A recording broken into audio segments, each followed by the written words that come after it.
ಶ್ರೀಕೃಷ್ಣನ ಮಡಿಲಲ್ಲಿ ಗುಂಡಿನ ಸದ್ದು ಕೇಳಿದ್ದೆ. ಆಕ್ಟಿವ್ ಆಗಿತ್ತು Suman TV Kannada. Udupi shootout case ಸಂಬಂಧ ಸುದೀರ್ಘ ಫಾಲೋ ಅಪ್ ಮಾಡಿ ಒಬ್ರಲ್ಲ ಇಬ್ರಲ್ಲ ಈ ಕೃತ್ಯದ ಹಿಂದೆ ಇರೋ ಅಸಲಿ ರಹಸ್ಯವನ್ನ ತಿಳಿದುಕೊಳ್ಳೋಕೆ 10 ಜನರನ್ನ ಸಂಪರ್ಕಿಸಿತ್ತು. ಆಗಲೇ ಹೊರಬಂದಿದ್ದು ಕೃತ್ಯದ ಹಿಂದಿರೋ ಅಸಲಿ ಕತೆ. ಊರಲ್ಲಿ ರಾಜನಂತೆ ಮೆರೆಯುತ್ತಿದ್ದವನ ಕತೆ ಮುಗಿಸುವ ಜರೂರತ್ತು ಯಾರಿಗಿತ್ತು, ಯಾಕಿತ್ತು?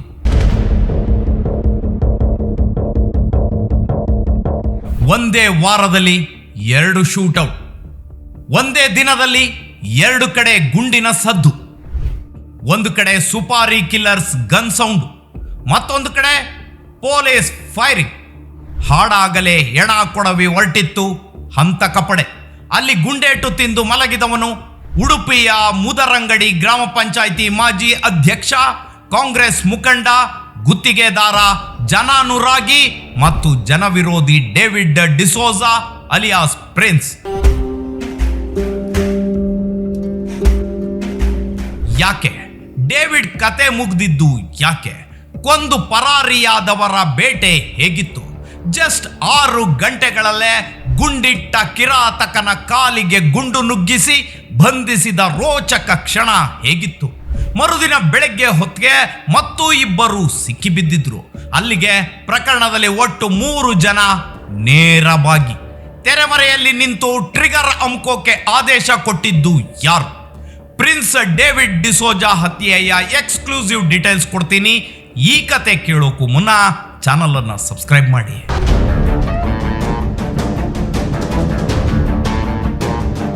ಉಡುಪಿಯ ಕಾಪು ತಾಲೂಕಿನ ಮುದರಂಗಡಿ ಸೇಂಟ್ ಎಕ್ಸಾವಿಯರ್ ಚರ್ಚ್ ಕಾಂಪ್ಲೆಕ್ಸ್.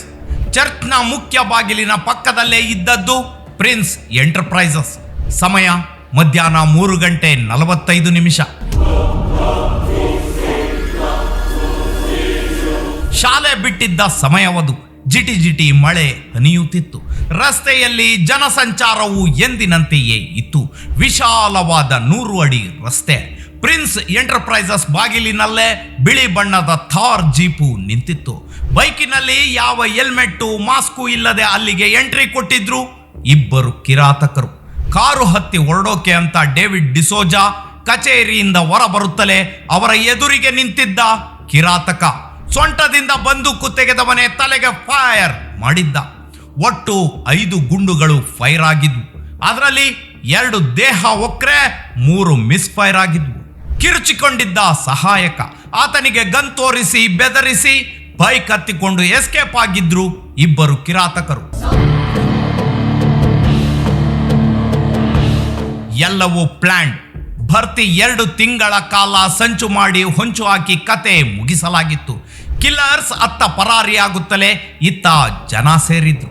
ತಕ್ಷಣ ಅವರನ್ನ ಸ್ಥಳೀಯ ಆದರ್ಶ ಆಸ್ಪತ್ರೆಗೆ ಸಾಗಿಸಲಾಯಿತು. ಈ ವೇಳೆಗಾಗಲೇ ಪ್ರಾಣ ಪಕ್ಷಿ ಹಾರಿ ಹೋಗಿತ್ತು. ಕಾಂಗ್ರೆಸ್ ಲೀಡರ್ ಮೇಲೆ ಗುಂಡಿನ ದಾಳಿ. ಸುದ್ದಿ ಗೊತ್ತಾಗುತ್ತಲೇ ಕಾಂಗ್ರೆಸ್ ನಾಯಕರು ಆಸ್ಪತ್ರೆಗೆ ಓಡೋಡಿ ಬಂದ್ರು. ಪತ್ನಿ ಪ್ರಿಯಾ ಮತ್ತು ಮಕ್ಕಳು ಕೂಡ ಆಸ್ಪತ್ರೆಗೆ ದೌಡಾಯಿಸಿ ಬಂದ್ರು. ಶವವನ್ನ ಮಣಿಪಾಲದ KMC ಆಸ್ಪತ್ರೆಗೆ ಸಾಗಿಸಿತ್ತು ಪೊಲೀಸರ ಒಂದು ತಂಡ. ಜಿಲ್ಲಾ SP ಹರಿರಾಮ್ ನೇತೃತ್ವದಲ್ಲಿ ಸುಮಾರು 500ಕ್ಕೂ ಹೆಚ್ಚು ಪೊಲೀಸರು ರಣ ಬೇಟೆಗಾರರ ಬೇಟೆಗೆ ಹೊರಟು ನಿಂತರು. ಇಷ್ಟಕ್ಕೂ ಹತ್ಯೆಗೇನು ಕಾರಣ ಅಂತ ತಿಳ್ಕೋಬೇಕು ಅಂದ್ರೆ ಮೊದಲು ಕೊಲೆಯಾದವನ ಇನ್ ಡೆಪ್ತ್ ಡೀಟೇಲ್ಸ್ ಗೊತ್ತಾಗಬೇಕು.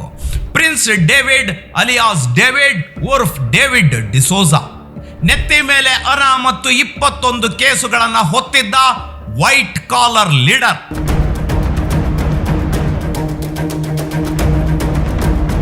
ಮುದರಂಗಡಿ ಪಂಚಾಯಿತಿಗೆ 3 ಬಾರಿ ಅಧ್ಯಕ್ಷನಾಗಿದ್ದ. ಉಡುಪಿ ಜಿಲ್ಲಾ ಕಾಂಗ್ರೆಸ್ನಲ್ಲಿ ಗುರುತಿಸಿಕೊಂಡಿದ್ದ.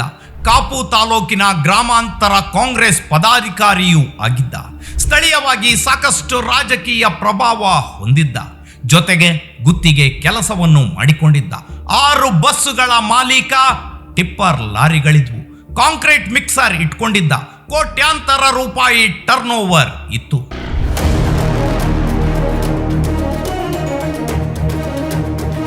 ಒಂದು ಕಡೆ ಜನಾನುರಾಗಿ, ಮತ್ತೊಂದು ಕಡೆ ಜನವಿರೋಧಿ. 6 ಕೊಟ್ರೆ ಅತ್ತೆ ಕಡೆ, 3 ಕೊಟ್ರೆ ಸೊಸೆ ಕಡೆ ಅನ್ನೋ ಕ್ಯಾರೆಕ್ಟರ್ನವನು. ಸಮಾಜ ಸೇವೆಯನ್ನು ಮಾಡ್ತಿದ್ದ. ಬಡ ಹೆಣ್ಣು ಮಕ್ಕಳ ಮದುವೆ ಮಾಡಿಸಿದ್ದ. ಆಟೋ ಚಾಲಕರಿಗೆ ನಿಲ್ದಾಣ ಕಟ್ಟಿಸಿಕೊಡ್ತಿದ್ದ. ಗಣೇಶನನ್ನ ಕೂರಿಸ್ತಿದ್ದ. ಯೇಸು ಕ್ರಿಸ್ತನನ್ನೂ ಆರಾಧಿಸ್ತಿದ್ದ. ಹೀಗಾಗಿ ಒಂದು ವರ್ಗದ ಜನರಿಗೆ ಇವನು ಪ್ರಿನ್ಸ್, ಆದ್ರೆ ಮತ್ತೊಂದು ವರ್ಗದ ಜನರ ಪಾಲಿಗೆ ಇವನು ಡಬಲ್ ಗೇಮರ್.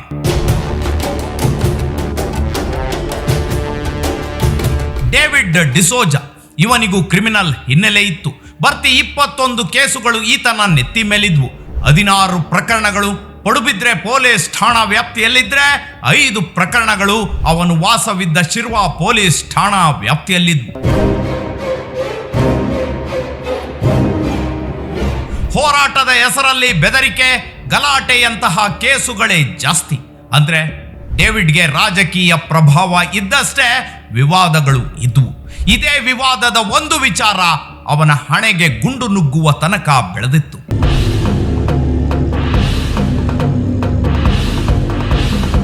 2019 ಅಕ್ಟೋಬರ್ 11ನೇ ತಾರೀಕು ಮಂಚ್ಕಲ್ ಭಾಗದ ಜನಪ್ರಿಯ ಧರ್ಮಗುರು ಮಹೇಶ್ ಡಿಸೋಜಾ ಕೆಲಸ ಮಾಡ್ತಿದ್ದ ಡಾನ್ ಬಾಸ್ಕೋ ಕಾಲೇಜಿನ ಪ್ರಾಂಶುಪಾಲರ ಕೊಠಡಿಯಲ್ಲೇ ಆತ್ಮಹತ್ಯೆ ಮಾಡಿಕೊಂಡಿದ್ರು. ಈ ಸಾವು ಕ್ರಿಶ್ಚಿಯನ್ ಸಮುದಾಯದಲ್ಲಿ ದೊಡ್ಡ ಆಕ್ರೋಶಕ್ಕೆ ಕಾರಣವಾಗಿತ್ತು. ಈ ಸಾವಿಗೆ ಪ್ರಚೋದನೆ ಕೊಟ್ಟಿದ್ದ ಅನ್ನೋ ಕಾರಣಕ್ಕೆ ಡೇವಿಡ್ ಅರೆಸ್ಟ್ ಆಗಿ ಜೈಲು ಕೂಡ ನೋಡಿ ಬಂದಿದ್ದ.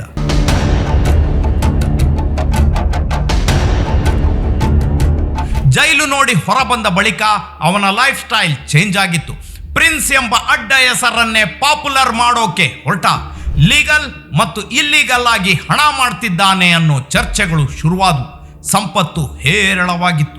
ದುಬಾರಿ ಮನೆ, ಸಿಕ್ಕಲ್ಲಿ ಜಮೀನು, ಲಾರಿ ಬಸ್ಸು ಬಿಸ್ನೆಸ್ ಮಾಡತೊಡಗಿದ್ದ. ಪ್ರಿನ್ಸ್ ಎಂಬ ಹೆಸರನ್ನೇ ಬ್ರ್ಯಾಂಡ್ ಮಾಡಿದ್ದ. ಒಂದು ಕಡೆ ಶೋಕಿ ಲೈಫ್, ಮತ್ತೊಂದು ಕಡೆ ರಾಜಕೀಯ ಮತ್ತು ಕಾಂಟ್ರಾಕ್ಟ್ ವ್ಯವಹಾರ. ಇದೇ ಕಾಂಟ್ರಾಕ್ಟ್ ವ್ಯವಹಾರ ಅವನ ಜೀವಕ್ಕೆ ಮುಳುವಾಗಿತ್ತು. UPCL Udupi power project limited ಉಷ್ಣ ವಿದ್ಯುತ್ ಸ್ಥಾವರದ ವಿಚಾರದಲ್ಲಿ ಡಬಲ್ ಸ್ಟ್ಯಾಂಡರ್ಡ್ ಆಟ ಆಡಿದ್ದ. ಆರಂಭದಲ್ಲಿ ಪ್ರಾಜೆಕ್ಟ್ ವಿರುದ್ಧ ಧ್ವನಿ ಎತ್ತಿದ್ದ. ಬಳಿಕ ಅವರೊಂದಿಗೆ ಕೈ ಜೋಡಿಸಿ ತನ್ನದೇ ಜನರ ವಿರುದ್ಧ ಬಂದೂಕು ತೋರಿಸಿದ್ದ. ಕೋಟಿ ಲೆಕ್ಕದಲ್ಲಿ ಬಿಸ್ನೆಸ್ ಎಸ್ಟಾಬ್ಲಿಷ್ ಮಾಡತೊಡಗಿದ್ದ. ಸದ್ದಿಲ್ಲದೆ ಶತ್ರುಗಳು ಕೂಡ ಎಸ್ಟಾಬ್ಲಿಷ್ ಆಗಿದ್ರು.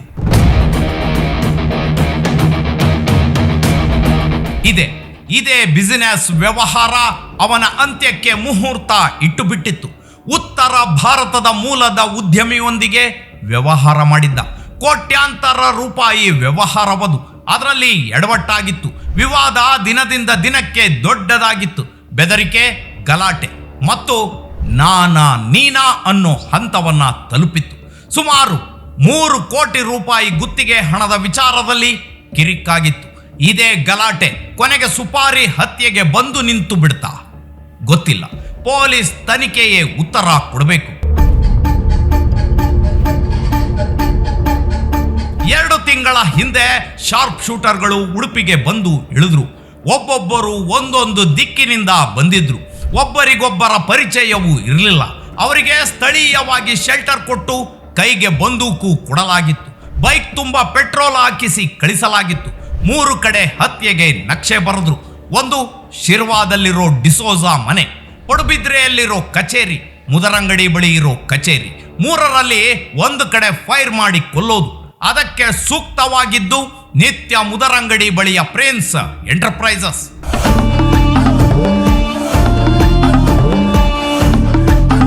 ಫೈರ್ ಮಾಡಿದ್ದು ಜಸ್ಟ್ 2 ಗುಂಡು. Prince chapter close. ತನಿಖೆ ಆರಂಭವಾಯಿತು. CCTV, ಮೊಬೈಲ್ ಜಾಡು, ಎಸ್ಕೇಪ್ ರೂಟ್ ಎಲ್ಲವನ್ನೂ ಪರಿಶೀಲನೆ ನಡೆಸಿ ಆರೋಪಿಗಳ ಬೆನ್ನು ಬಿತ್ತು ಕಾಕಿ ಪಡೆ. ಆರೋಪಿಗಳು ಬಸ್ನಲ್ಲಿ ಭಟ್ಕಳದ ಕಡೆಗೆ ಪ್ರಯಾಣಿಸುತ್ತಿದ್ದಾರೆ ಅನ್ನೋದು ಗೊತ್ತಾಯಿತು. ಕಾಪು ಠಾಣೆಯ PSI ತೇಜಸ್ವಿ ಅಂಡ್ ಟೀಮ್ ಒತ್ತಿನಾಣೆ ಸಮೀಪ ಬಸ್ ಅನ್ನ ತಡೆದು ನಿಲ್ಲಿಸಿತ್ತು. ಆಗ್ಲೇ ನೋಡಿ, ಉತ್ತರ ಪ್ರದೇಶದ ಶಾರ್ಪ್ ಶೂಟರ್ 42 ವರ್ಷದ ರಾಜು ಪೊಲೀಸರ ಕಡೆಯೇ ಬಂದೂಕು ತಿರುಗಿಸಿದ್ದ. ಅಪಾಯದ ವಾಸನೆ ಅರಿತ PSI ಆತನ ಕಾಲಿಗೆ ಗುಂಡು ನುಗ್ಗಿಸಿ ಬಂಧಿಸಿದ್ರು.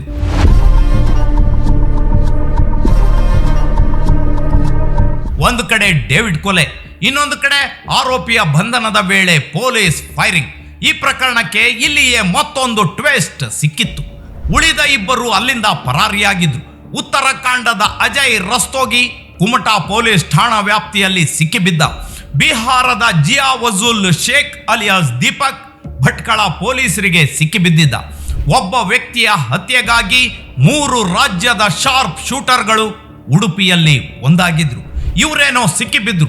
ಆದ್ರೆ ಆದೇಶ ಕೊಟ್ಟವನು ಯಾರು? ಬಂದೂಕು ಕೊಟ್ಟು ಬಂಡಲ್ಗಟ್ಟಲೆ ದುಡ್ಡಿಟ್ಟು ಟ್ರಿಗರ್ ಒತ್ತೋಕೆ ಆದೇಶ ಕೊಟ್ಟವನು ಯಾರು? ಪೊಲೀಸರ ತನಿಖೆಯಿಂದ ಬೆಳಕಿಗೆ ಬರಬೇಕಿದೆ. ಇತ್ತ ಆಸ್ಪತ್ರೆ ಬಾಗಿಲಲ್ಲಿ ಪತಿ ಶವದ ಮುಂದೆ ಪತ್ನಿ ಪ್ರಿಯಾ ಚೀರಿದ್ರು.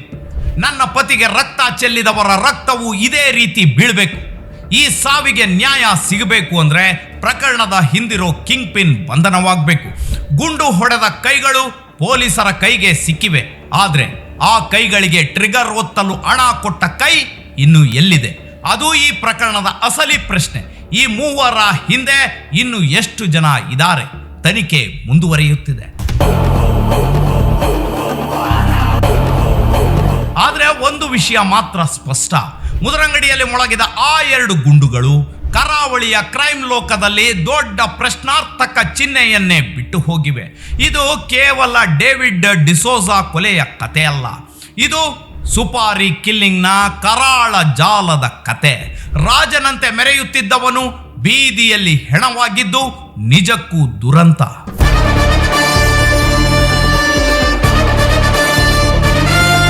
ಇಂತಹ ಇನ್ ಡೆಪ್ತ್ ಕ್ರೈಮ್ ಸ್ಟೋರಿಗಳಿಗಾಗಿ stay tuned. Suman TV Kannada, ಇದು ಸಮಾಜದ ಸ್ವರ.